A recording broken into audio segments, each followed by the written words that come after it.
Yeah, well, that is me, Q, and behind me is my office, Carlos Bar in Aranguez. Now, by the Carlos, a little cutters does bubble on the inside from time to time, so we asked Chef Damien of Asia Catering to come and chemist a special chicken for you to watch the football finals on Saturday. Now, to come up with a champion chicken for a champion event, we went and checked out a few spots in the neighborhood, just to get a little vibes of what chicken really mean to us here. The first stop was the Jamong grill as soon as you come out of Aranguez into Sawa. They're putting out daily meals as affordable as like $20 a pop.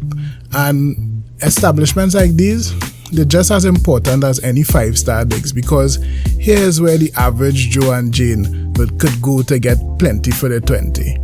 A huge part of that is chicken back, breastbone now. For $30, you're getting a full box of Barbie fry breastbone, fried and then tossed in a ketchup-y kind of barbecue sauce. Nothing fancy, but it's a great cutters for a small price. Plus, they have a mean chicken back pilau and rice and peas with stew chicken back. Healthy portions for your $20. That fighting inflation, crime, hunger, flooding, all kind of thing, force the price right. Jamong Grill reminded us to take nice portion size and value for money into consideration. That is a portion? What the hell is this? Wow! That is a portion. Thank you. Thank you very much. You're welcome. Stop number 2 was on the opposite side of the zone in the newly established Garden Park Express Food Hub, talking about Papy's and the fiery menu of fried delights, including some plump, juicy shrimp quickly plunged in the pepper-infused oil for a kiss of spice. And this new kid on the block, a massive tilapia fillet, lightly breaded and fried to have a delicate crust, then placed on a king-size mattress of sweet potato fries for a value-packed order. And the OG, the thing that we really went for, the Papy's fried chicken. Besides the heat, the most obvious thing about Papy's is the lack of breading that is usually involved when you say fried chicken. It's actually more like a Chinese style chicken, if you ask me. Like you swap out the 5 spice for lipstick and Scotch bonnet spice, and that is, that is a day. This big old fried chicken, nice.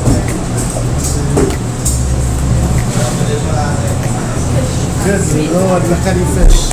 Tell us how big. And the shrimp. Nice.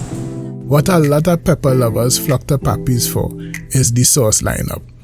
Leading the list, the mother-in-law, which is Papy's version of the traditional condiment, complete with chunks of carrots and peppers in a stinging brine. And the father-in-law, a more rogue version of heat that comes in a thick paste of roasted pepper, garlic, and flavorful herbs and spices.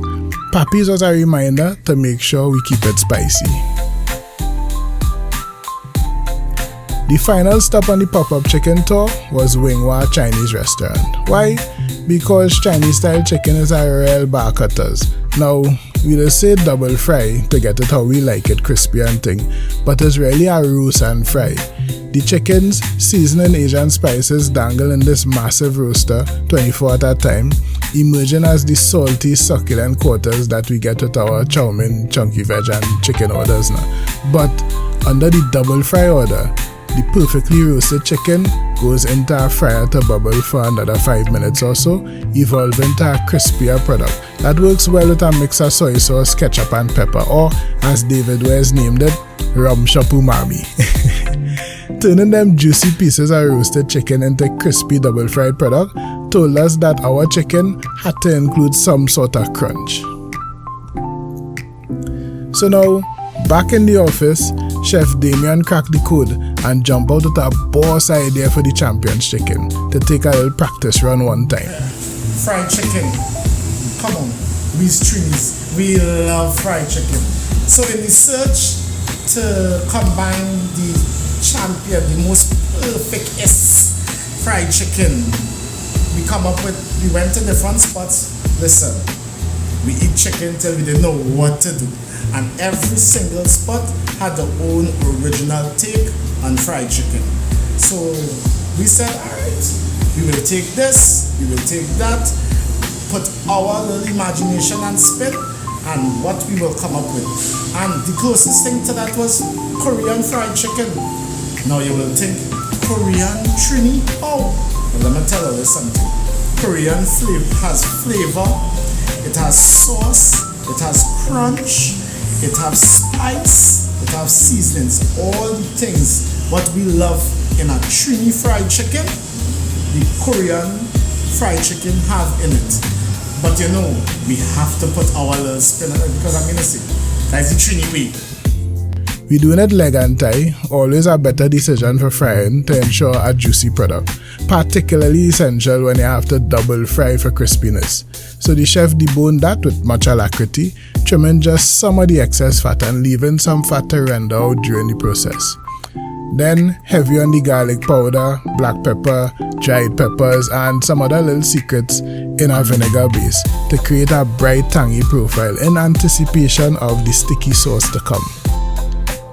While the chicken marinating in its flavor bath, chef offered up a simple but tasty coleslaw, which could only mean one thing: sandwiches on the radar then. Under a sandwich order, a coleslaw adds a nice creamy element to contrast with the bold flavors a chicken of this nature bound to manifest. So back to the chicken. After a little marination action, the chicken gets breaded in a flour by cornstarch, by baking powder, by sundry other little flavor hacks, and rested for a few to create that bind that will lead to a crunchy coat. Into the hot oil firstly to cook the meat and build the crust, then out, then back in to make that breading extra crunchy and golden brown. Sauce time now, and also time to add that little Trininess chef was talking about into the mix. Along with all the Asian flavors, chef's innovation was adding some guava jam to the lineup, which created another layer of complex flavor. I find that was brilliant. Then he poured the magic all over the chicken for the grand finale. And yo, just like that, Korean fried chicken sandwiches locked and loaded. Champions chicken for the game on Saturday, yo. If you're free on Saturday the 31st of May and you want a taste, check the description to see how. And like and subscribe and think to hear more pop-ups by Carlos Bar. Right? Alright. Boom.